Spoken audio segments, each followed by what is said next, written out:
Welcome to our channel. Today we how to connect AWS to host a Web3 front-end safely, complete guide step by step clearly. To connect AWS to host a Web3 front-end safely, begin by setting up an AWS account if you don't have one already. Log in to your AWS Management Console. Navigate to the AWS EC2 service to create a new instance.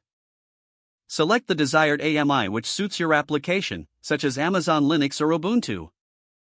Choose the instance type based on your requirements.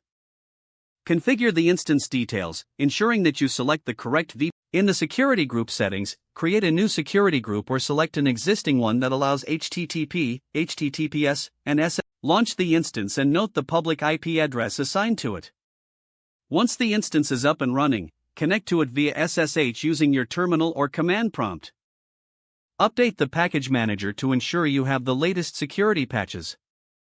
Install necessary software packages, including Node.js and NPM, which will allow you to run your Web3 front-end.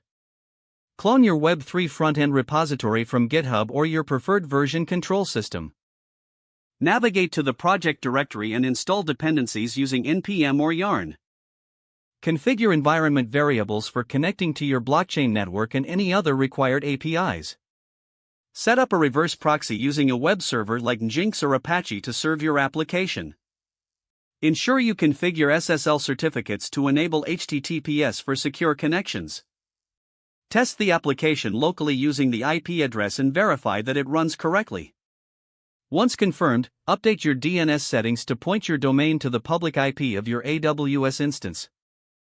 Regularly monitor your AWS resources for performance and security.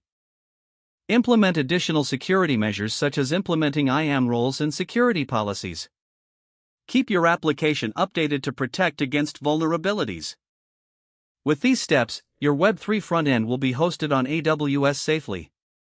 If the page does not load, refresh the browser or try again in a private or incognito window.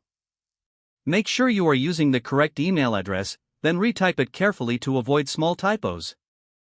If your password is not accepted, use the reset option and create a new strong password you can remember. Check your spam folder for verification or security emails, then complete any requested confirmation steps.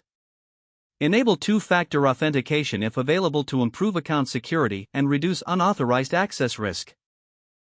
After signing in, review your profile details so your contact information and settings are accurate and current. Don't forget to like this video and subscribe to our channel for more step-by-step tech guides.